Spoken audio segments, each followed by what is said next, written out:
pouvoir vous en remettre. Noël, Noël, Noël, c'est devenu une fête tellement commerciale. Mais savons-nous vraiment ce que nous fêtons?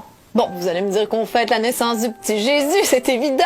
Ça serait si beau de réintroduire un peu de spiritualité dans la fête de Noël et de remettre le Christ dans l'équation. Mais la question est, y a-t-il déjà été dans l'équation? On sait tous que Jésus est né le 25 décembre de l'an 0. Mais non, c'est pas vrai, ça existe pas l'an 0.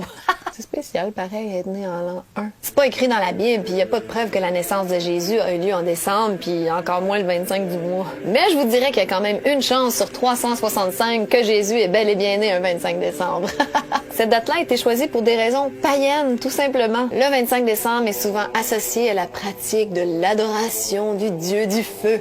Nimrod, Saturne, Cronos, Moloch et Baal selon les cultures. Beaucoup de dieux démoniaques sont célébrés le 25 décembre. Comme par exemple Nimrod, le constructeur de la tour de Babel, qui est considéré comme le premier antichrist et qui fut l'un des plus mauvais et démoniaques êtres humains de l'histoire. Son nom signifie se rebeller contre Dieu. Nimrod, dit le cornu, se disait le dieu soleil. Il encourageait les orgies et tout ce qui plaisait pas à Dieu.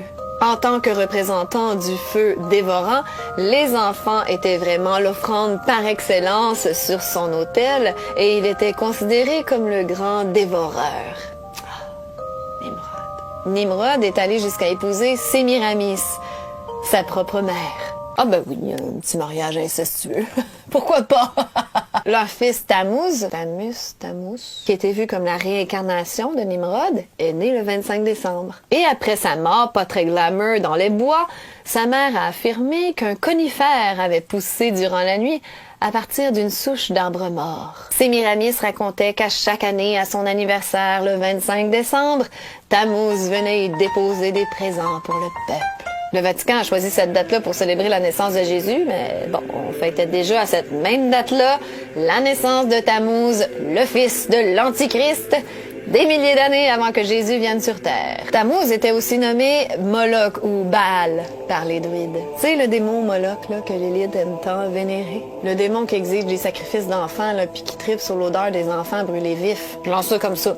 Sous ce même thème, on ne peut pas passer sous silence le dieu Saturne, qui a tous les attributs de Satan lui-même et qui était adoré le 25 décembre, bien sûr. Sa célébration était appelée les Saturnales. Ils ont même nommé une journée de la semaine en son honneur. Saturday. Samedi en anglais. Le mois de décembre étant le plus sombre de l'année, eh bien, durant les Saturnales, on priait pour le retour du soleil. C'était la débauche, on fêtait dans l'ivrognerie. Ouais, ça a pas trop changé, finalement. Les orgies, puis on faisait même des sacrifices animaux et humains. Ça, c'est un party à mon goût. Tout en étant un dieu de la fertilité, Saturne était impitoyable dans les sacrifices humains qu'il exigeait. Même que de peur d'être détrôné par un de ses enfants, il les avait dévorés à leur naissance. Bon appétit! La planète Saturne a hérité de ce nom parce que parmi toutes les planètes, ses anneaux et sa couleur rouge brillant représentaient le mieux le dieu du feu. Pas mal chaque civilisation possède son dieu du feu ou du soleil. Du côté de l'Égypte, le 25 décembre, c'est la célébration du culte du soleil, Ré ou Ra, et d'Osiris, dieu de la fertilité. En Perse, c'est le culte du dieu soleil Mitra. En Grèce, c'est le culte du dieu soleil Hélios et de Dionysos, également dieu de la fertilité et du vin. À Rome, bien avant la naissance de Jésus, c'était le culte du Sol Invictus, le soleil invaincu, pour célébrer le solstice d'hiver. Et plus tard, la naissance de Jésus a été rajoutée par Constantin pour assimiler les chrétiens à ses cultes païens. L'Empire romain. Culture païenne par excellence. La fête de Noël a donc servi à remplacer l'adoration du soleil, Sun, par l'adoration du Fils, Sun. Même si les Romains ont arrêté assez tôt de faire des sacrifices humains, le sang continuait de couler avec les gladiateurs pendant les fêtes saturnales en décembre. Le sang des gladiateurs qui coulait représentait une offrande en sacrifice à Saturne. Tous les symboles de la fête de Noël sont d'origine païenne.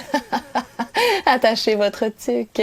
Mon beau sapin, roi des forêts! Yeah, rock and roll! Les lumières de Noël dans le sapin étaient à l'origine des bougies faites avec la graisse des corps brûlés des enfants victimes des sacrifices. Les boules de Noël, elles, c'était anciennement les têtes décapitées des enfants sacrifiés. Les bûches de Noël, symbole de sacrifice sur le bûcher. Le hou, c'était un rituel païen de fertilité. Décorer l'arbre et les offrandes, c'était des traditions babyloniennes. Le sapin, c'était aussi un symbole païen de fertilité.